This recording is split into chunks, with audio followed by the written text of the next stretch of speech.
Hello everybody, welcome to another Illustrator CS6 tutorial. Today we're going to learn about creating a new document, and we're going to go over some of the things in the new document window that I didn't go over when we first started out.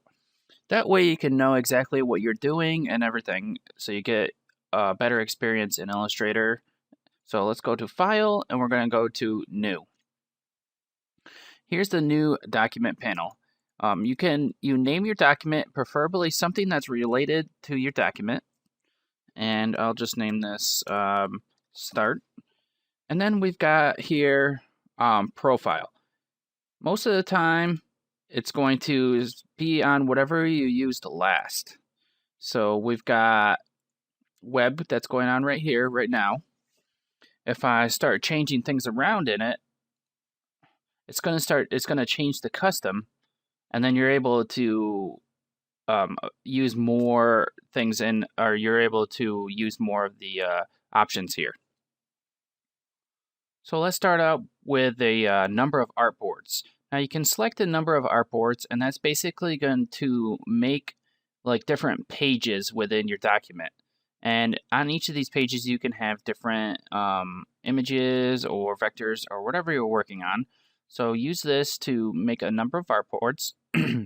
And down here at the bottom, as you can see where my cursor is, down here in the bottom left, you can switch between the different artboards down here.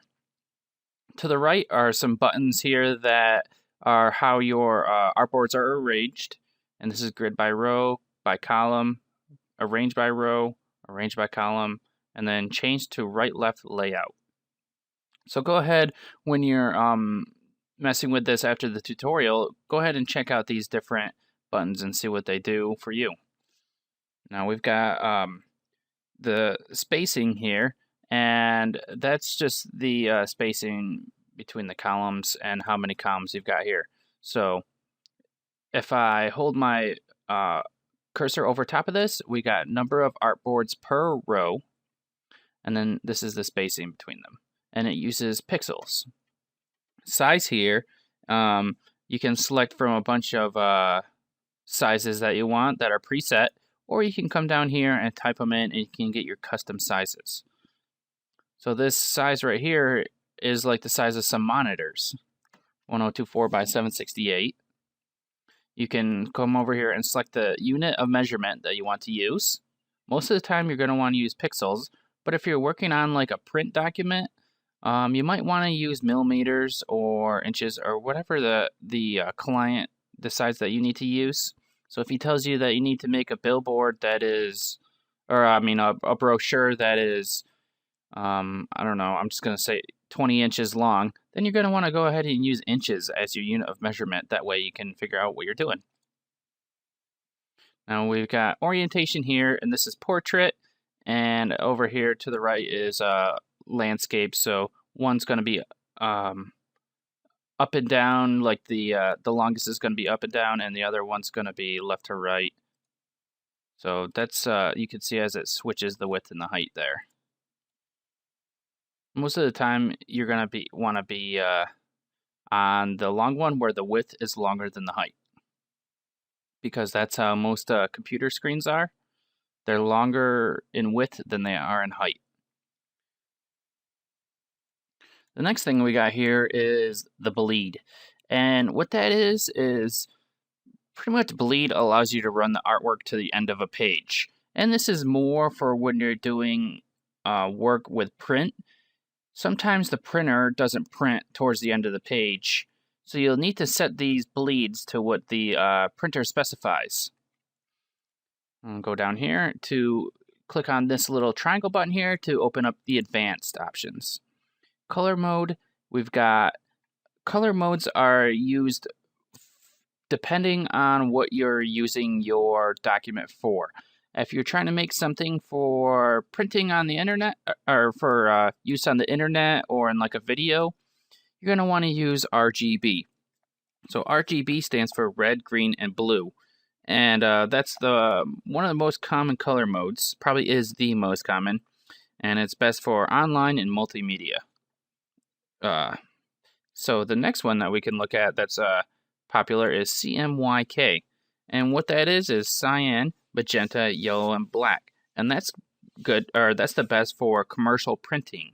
So like if you're printing out like a brochure again, or if you're working with photos, then you're going to want to use that CMYK. Most of the time you're not going to be working with photos in Illustrator, but that's just an example because you will be able to choose in Photoshop if you're going to be using that as well. We've got our raster effects going on here, and you're going to select the resolution for that. You have 3 resolutions, and the next one is the preview mode. We've got pixel or overpoint, so I'll go over these a little bit. So the default displays your artwork in vector view. Pixel displays the artwork with a rasterized look, and overprint displays it with an ink preview. So use those according to what you need to use or what you're doing. And we've got align new objects to the pixel grid. You can uncheck or check that if you want to. And now that we've gone over everything, I want to show you some cool things with the presets that we got going on here. So we've got these different presets. Web is new in CS6, Devices is new in CS6, and Flash Builder is new. And Flash Builder is pretty much a development tool, so you don't have to worry about that unless you know what you're actually, that you're actually using Flash Builder. So you'll know if you have to use that. Devices, I wanted to go to that. So we've got the size here is what I want to come to.